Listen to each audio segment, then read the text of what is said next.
We're in the middle of the forest, in the middle of the nowhere, in the middle of Poland.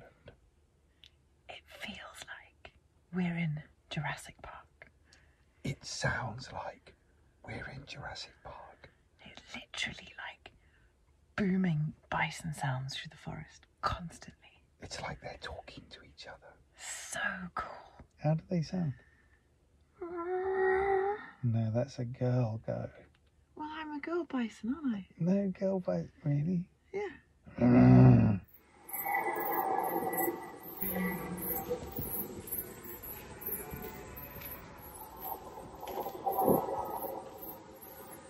We're the newbies. I'm Tara and this is John. And not so long ago we were married in Antarctica, promising ourselves that we would always prioritise experience over wealth. So here we are. We sold our house, left the city and bought a van which we've converted into our travelling home. Last week we were in Lithuania with castles, crosses and KGB. This week we're in Poland and monsters abound in all forms.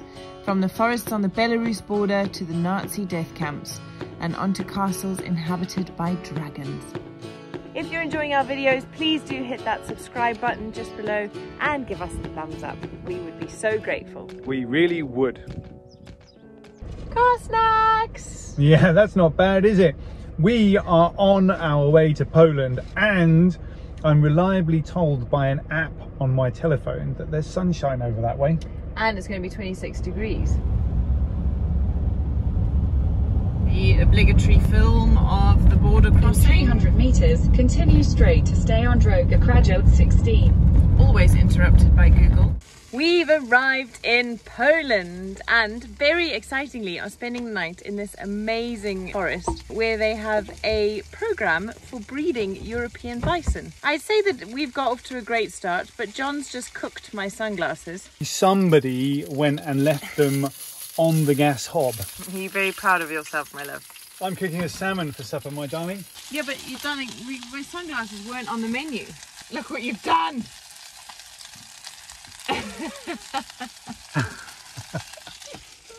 I think maybe it's best he stays out of the kitchen. Let's hope that the bison tomorrow aren't as well camouflaged as your glasses were this evening. Tara couldn't wait till tomorrow to come for a walk, so we came to a hike. And we're just walking through the forest. The place that we've parked, nobody else is parked anywhere near us. And we can hear bison over this way. I think we're going to go and have a look.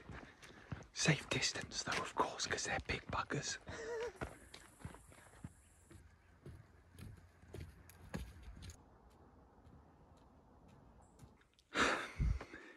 We didn't see any bison, probably for the best. There was a sign that said, "Don't walk this way." We listened. So we didn't go. Tomorrow though, I'm almost certain we will see bison. It's the plan anyway. I absolutely cannot wait. It was so dark last night. I got out of the van and just had a look up at the skies, and there must have been every single star possibly ever imagined of up there. It was pretty spectacular. We've woken up this morning, we're the only people here. It feels this is the wildest place we've been on our trip so far. It really, really is. I can't wait to see the bison today. I'm sure we'll see them. Absolutely, they're everywhere. I think that they're like 2 meters over that way, just in the forest or something.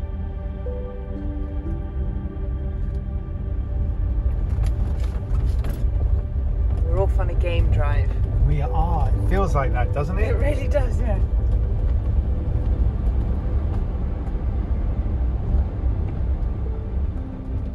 So admittedly, we have found it really hard to find any information about how to see the bison.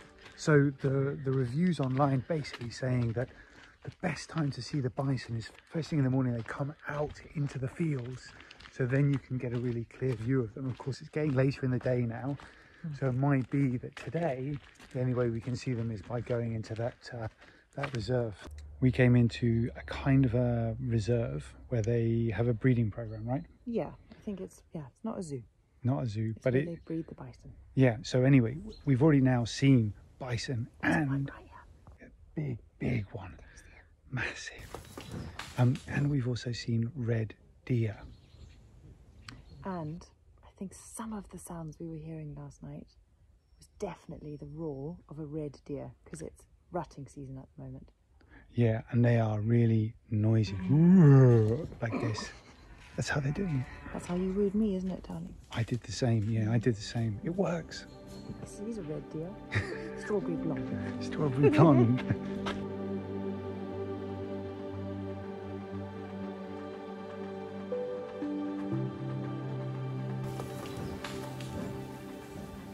We really want to see bison in the wild. So, after some extensive and very committed Googling, we managed to find a guide who's going to take us into the park tomorrow morning, but we have to meet him at 4 o'clock in the morning. 4 o'clock in the morning.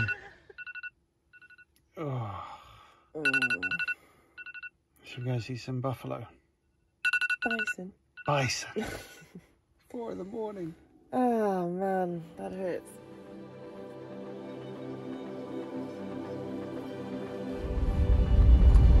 Off we go. We picked up our guide in Bailavaiska and he handed us a walkie-talkie and told us to follow him as he drove off with us in hot pursuit. Safaris in the time of COVID are quite a thing. Matthias shared facts about the forest and the elusive bison with us as we made our way through the dawning light of day. Started Solidarność movement, and then immediately on the old border between Poland and the Soviet republics, a big fence was made. We pulled up, closed our van doors as quietly as we could, and hiked off into the morning mist for our first glimpse of the European bison.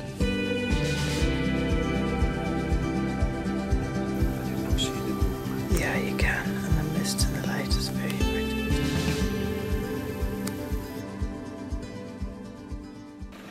So this animal which is in the back,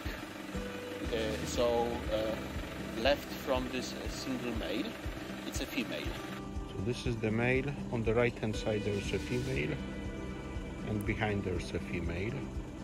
Then we have a young male.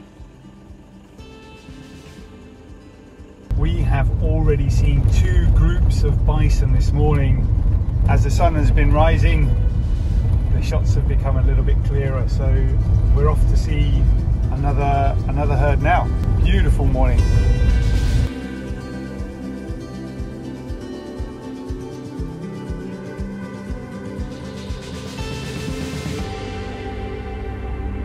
We have got 3 bison to our right hand side. Lovely to see them in a bit more light, isn't it? Yeah, they've come out from the forest to feed on the meadows because they like it.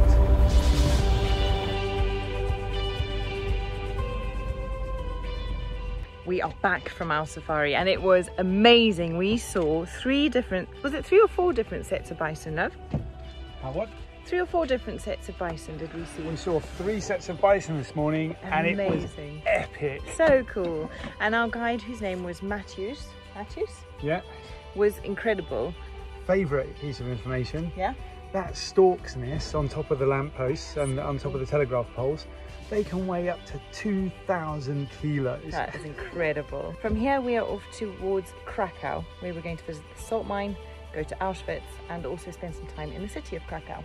It's going to be, I don't know how it's going to be. We're expecting hard times with Auschwitz, of course. But I think the salt mines and Krakow are going to be very exciting. For sure. Cool. Righto, let's go. Let's go.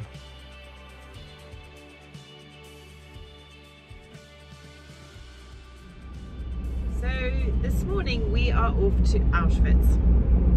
It's going to be, I think, sort of the crescendo of everything that we've learned and we've experienced and we've seen during Latvia, Lithuania, Estonia. And it's going to be gnarly. It is. I'm expecting a pretty harrowing experience, but I think it's an important one, just like it was in Latvia, to kind of pay respects and learn about what happened. It is quite a macabre tourist destination. It really is, yeah. You know, and I'm not quite sure, I'll be honest, I'm not quite sure why I want to go and have a look at the place. You know, there is a curiosity there as to what went on, and I don't know what we're going to get from it and how we're going to feel when we leave the place, huh? No, me neither. We've got our stickers on. Be with a guide. And it cost us 15 quid each. and it's going to be a 3-hour trip, and we're going to go here, then we're going to take a bus over to the other site, which is a little bit more open air and probably a little bit more familiar. Certainly I've seen the other site on the movies quite a lot. We've been given a microphone or a receiver and I'm an air hostess. some headphones, and then a guide is going to come and speak into a small microphone by the looks of things. And we have to wear those. He's going to speak into a small microphone and then walk around with us. We'll hear the voice through these speakers. Auschwitz is without doubt the most notorious of places. Walking around it felt truly chilling, and it's certainly not for the faint of heart. We're not really ones to pick a guided tour, often wishing to find out things our own way. But the £15 that we spent on a guided tour was very worth it, and we would unquestionably recommend doing it. I'm not entirely sure how to correctly describe our visit. It's a very tricky one to get right.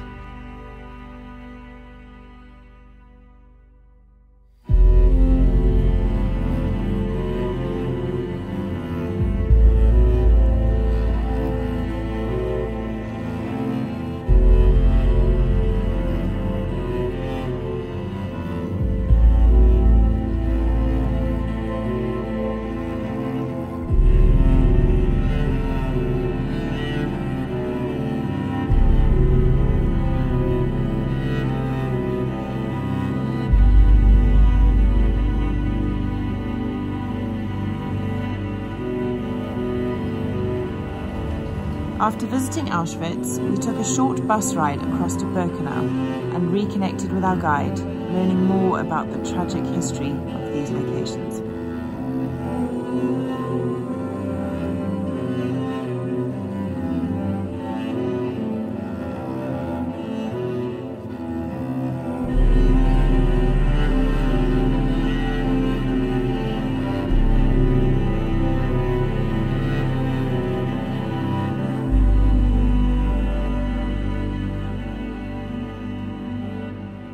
We are still in Birkenau and the dust is starting to settle. It's all starting to sink in a little bit.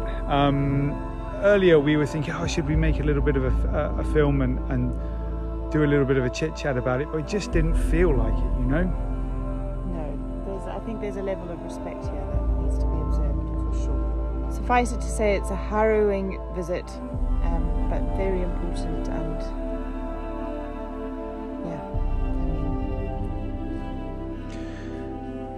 I can't find the words just yet. No, and I'm not going to summarize any of the numbers or the figures or the atrocities that happened here. It's probably better, if you're interested, take a look online.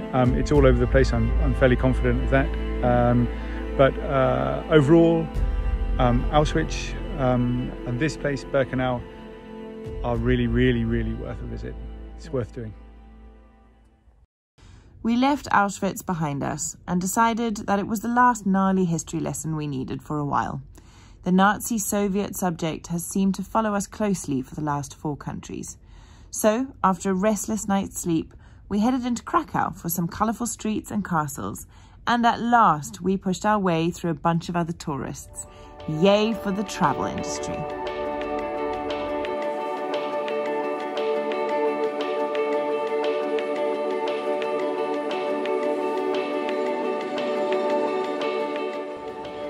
That's pretty cool, isn't it? Yeah, really cool. It's a decent castle. Beautiful. They did well.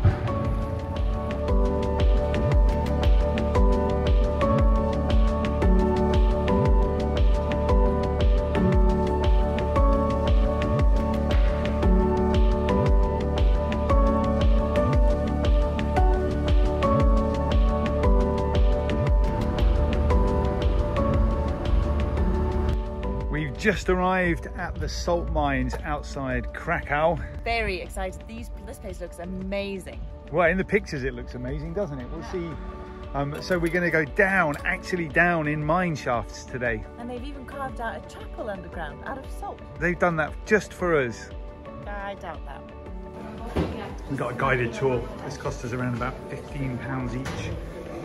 Have a little Wilfen ice cream before we go in.